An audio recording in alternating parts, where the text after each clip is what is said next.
Olá, povo de Deus, 16º domingo do tempo comum. Primeira leitura, livro da sabedoria, capítulo 12, versículo 13, depois 16 a 19. Imaginemos um cidadão judeu vivendo uns 50 anos ou menos antes da encarnação de Jesus, num país que tem uma forte marca para seu povo, o Egito, numa cidade grande e importante da época, Alexandria. Vendo sua cultura, costumes e religião de todos da sua raça serem bombardeados diariamente. Ele, profundo conhecedor das tradições de sua nação, a judaica, sabendo que o Deus do seu povo quer que os mais de 200 mil conterrâneos dele, que agora vivem nessa cidade, no Egito, se mantenham fiéis à fé dos antepassados e sejam um sinal libertador em terra estranha. Aí estão as motivações do autor do livro da sabedoria, que, como outros escritos sapienciais, é também atribuído como artifício literário a Salomão, que no seu tempo promoveu amplamente a literatura de Israel. Sua grande preocupação é a questão da justiça. Por isso, ele começa suas reflexões com duas fortes afirmações. Amem a justiça, vocês que governam a terra, e a justiça é imortal. E ao terminar sua reflexão, ele faz uma profissão de fé no Deus dos seus pais. Sim, ó Senhor, de todos os modos engrandeceste e tornaste glorioso o seu povo. Nunca em nenhum lugar deixaste de olhar por ele e de o socorrer.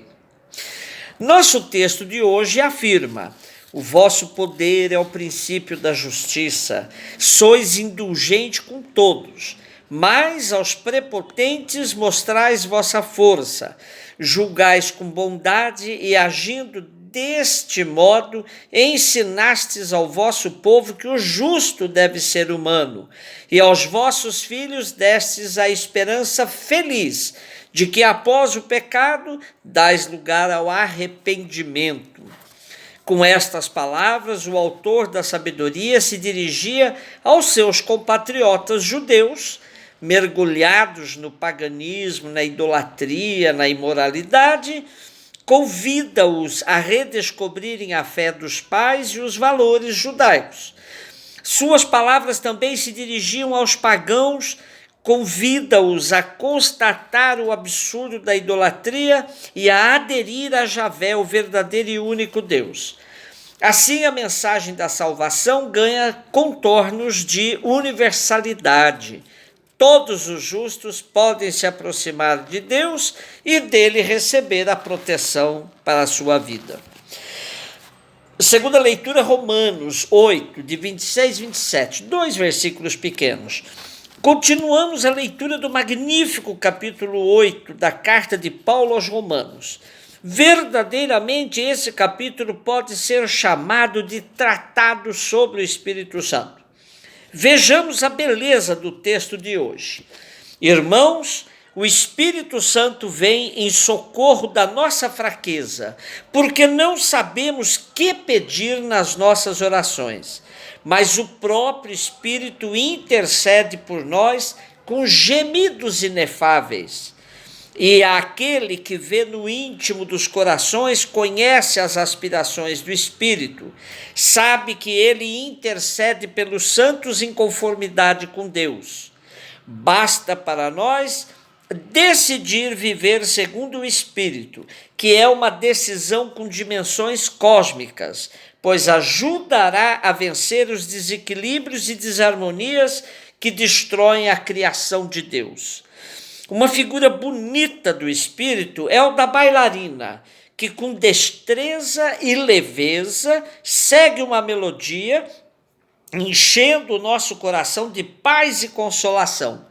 Pois esta bailarina circula entre as outras pessoas da Trindade, fazendo com que o amor trinitário transborde para todos aqueles que vivem na justiça, dando continuidade à ciranda do amor à humanidade. Evangelho Mateus 13, 24 a 43. O capítulo 13 de Mateus é dedicado às parábolas do reino. São 7, e hoje temos mais 3 delas. A do trigo, do joio, do grão de mostarda e do fermento. Os exegetas nos dizem, já vimos no passado domingo, por que é que Jesus pregava por parábolas? Porque a linguagem parabólica é uma linguagem rica, expressiva, questionante. Porque a parábola é uma excelente arma de controvérsia, muito útil em contextos polêmicos, porque a parábola faz as pessoas pensar e incita-as a procurar a verdade. Por tudo isso, as parábolas são uma linguagem privilegiada para apresentar o reino, para incitar as pessoas a descobrir o reino e para as levar a aderir ao reino. A primeira parábola do joio, do trigo, podemos denominá-la de parábola da inclusão. Jesus sempre viveu no horizonte da inclusão dos pequenos, pobres, enfermos, prostitutas, publicanos, homens e mulheres descartados pela sociedade da época e crianças que não eram nem considerados como gente ainda. O joio, o trigo e os bons empregados formam um quadro de normalidade. A normal é a reação do dono, que manda deixar tudo crescer junto, o bom e o mal. Isso era inaceitável aos olhos dos fiscais da lei, escribas e fariseus.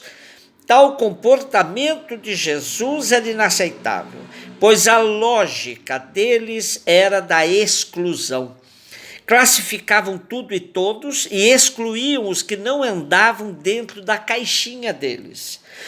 O Deus de Jesus, paciente e misericordioso, não combinava com o Deus dos homens da lei e da religião dominante.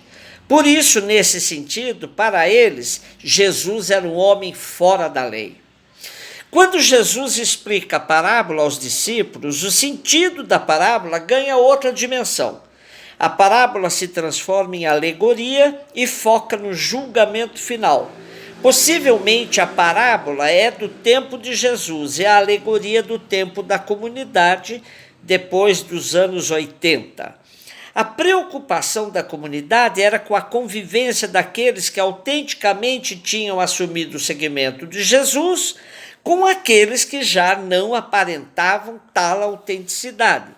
Não estava sendo nada fácil para eles essa distinção. A comunidade inchou e entrou de tudo nela. Assim, eles aproveitaram a parábola de Jesus e deram uma demão, como se fala, explicando-a catequeticamente que podem crescer juntos trigo e joio, que no final dos tempos, na hora certa, justiça será feita. Por outro lado, deixar bons e maus crescerem juntos pode ser uma aposta na ação da graça, que poderá mudar o ditado que diz que laranja podre contamina todo o balaio. Jesus, de fato, sempre alterou a lógica predominante. Por que não apostar na força dos bons? É claro que isso exige atitude paciente e tolerante, tanto que essa parábola também é conhecida como a parábola da espera paciente. O evangelho desse domingo propõe-nos ainda outras 2 parábolas, a do grão de mostarda e a do fermento. Às vezes podemos pensar que nada tem a ver com a parábola anterior, mas tem sim tudo a ver.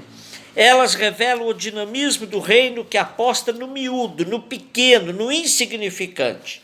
Se é preciso ter paciência histórica para não cometermos a loucura de jogar no lixo o que poderá se tornar uma bênção, agora é preciso confiar naquilo que ninguém dá nada por causa de sua aparência e pequenez.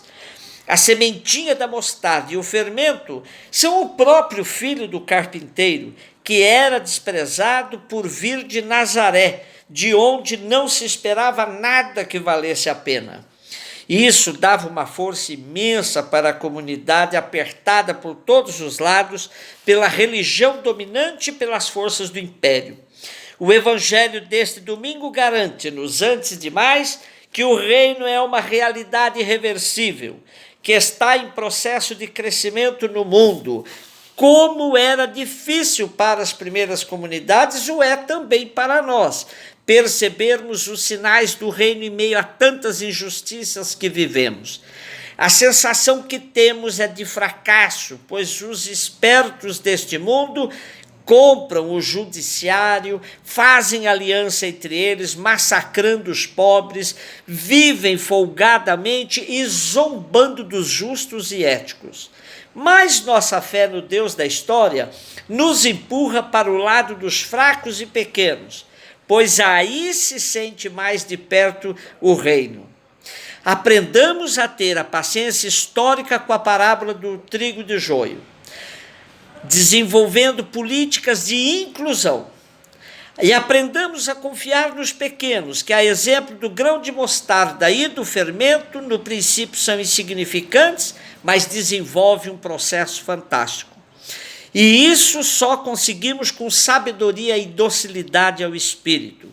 E nos lembremos sempre, o reino é muito maior que a igreja. Por isso, Santo Agostinho podia dizer: muitos dos que são de Deus não são da igreja, e muitos dos que são da igreja não são de Deus. Um beijo no seu coração.